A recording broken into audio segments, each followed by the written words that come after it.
Well, welcome back to my phrasal verb series where I take a phrasal verb, teach it to you, and then we learn it in a story so that you can see how it can be used in casual English. Now, the phrasal verb we are working with today is get away with. So get away with is an extremely common phrasal verb that we use quite often, especially when it comes to any sort of crime or anything that's bad. When somebody gets away with something, it means that they have no consequences for doing something bad. Now, maybe you hear the expression, get away with murder.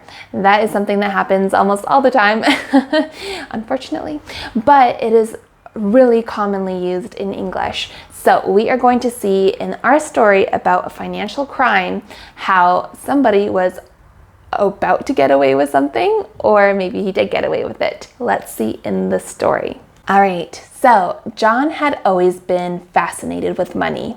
He wanted to make it big and live a lavish life. But there was one problem. He did not have the skills to make it happen. So he decided to take a shortcut to get rich quick. John started to look for ways to get rich quickly, and he stumbled upon an opportunity. He found a way to commit to a financial crime and get away with it. John knew that he was taking a huge risk, but he was confident that he could get away with it. John was a banker and he had access to a lot of confidential financial information. He used his position to embezzle money from the bank and get away with it. He did it in such a way that it would be so difficult to trace, and he knew that he could keep doing it without getting caught. John lived the high life and spent his money on fancy cars, exotic vacations, and expensive clothes.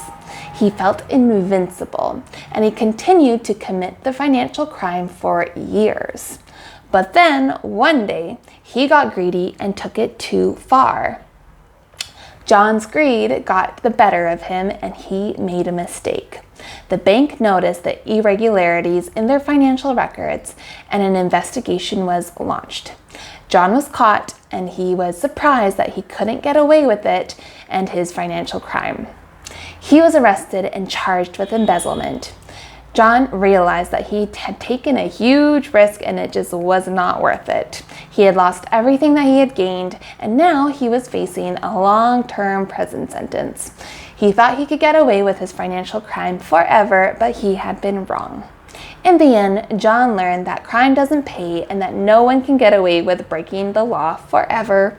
He wished that he had never gotten involved in the financial crime, and he hoped that others would learn from the mistake and that they would not try to get away with financial crimes. All right, so there is our story about John doing embezzlement. So let me know in the comments down below, have you ever seen something like this? Have you ever heard this on the news? I know that I always watch the news and hear of some kind of embezzlement story. So let me know in the comments if you've ever heard or experienced this. Also, let me know how you can use get away with in your own sentence. Put it in the comment down below and I will give you feedback on it. All right, and if you are trying to improve your English but you just don't know where to start, having the perfect plan is the way to go. Now, I've created an entire roadmap for you to create the perfect guidelines for yourself in your own lifestyle with your own current situation in your own routine right now. If you want to check it out, take a look at the first link down below. It's a quick free download, so check it out in the link down below. All right, now if you want to check out the next phrasal verb story, check it out right over here.